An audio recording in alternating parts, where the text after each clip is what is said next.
Following the tragic death of Patroclus, a grieving Achilles prepares for vengeance. He dons new armor, setting the stage for the legendary climax of the Trojan War. Forged by Hephaestus in a single day, this divine armor and shield represent a masterpiece of godly craftsmanship, turning Achilles into an unstoppable force. The shield features intricate detail, depicting a microcosm of human life, from celebrations to war, symbolizing a longing for peace amidst the brutality of conflict. Achilles returns to the battlefield. Personal grievances fade, as his presence alone shifts the morale of the entire Greek army, striking terror into the Trojans. In a display of unity, Achilles and Agamemnon reconcile.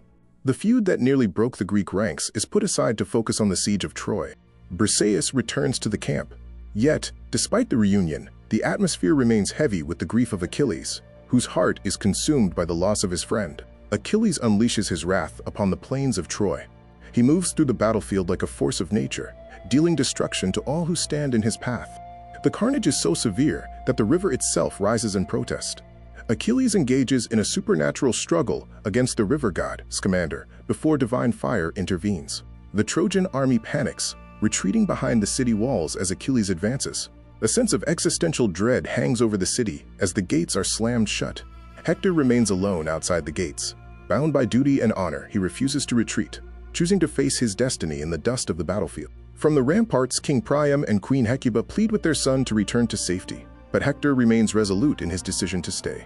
Caught between survival and honor, Hector embraces his role as the protector of Troy, preparing to make the ultimate sacrifice for his city. The two greatest warriors of the age lock eyes.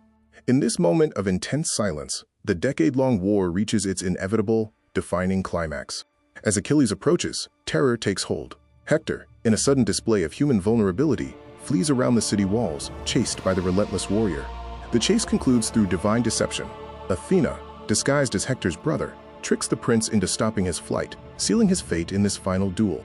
Unaware of the divine illusion, Hector turns to face his executioner head-on. It is the defining clash of the ancient world, as the battle comes down to a final, brutal collision. The spear finds its mark, striking the greatest defender of Troy. Even in his final moments, Hector begs for an honorable return of his body, only to be met with cold rejection.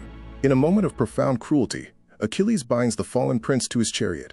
He drags Hector's body through the dust, a sight that horrifies the people watching from the city walls. High on the ramparts, a collective cry of anguish erupts. The shared grief of a mother, father, and wife marks the symbolic end for the city of Troy. Vengeance has been claimed, but the sorrow remains. The Trojan War enters its final, catastrophic chapter as a mourning father prepares to face the invincible Achilles.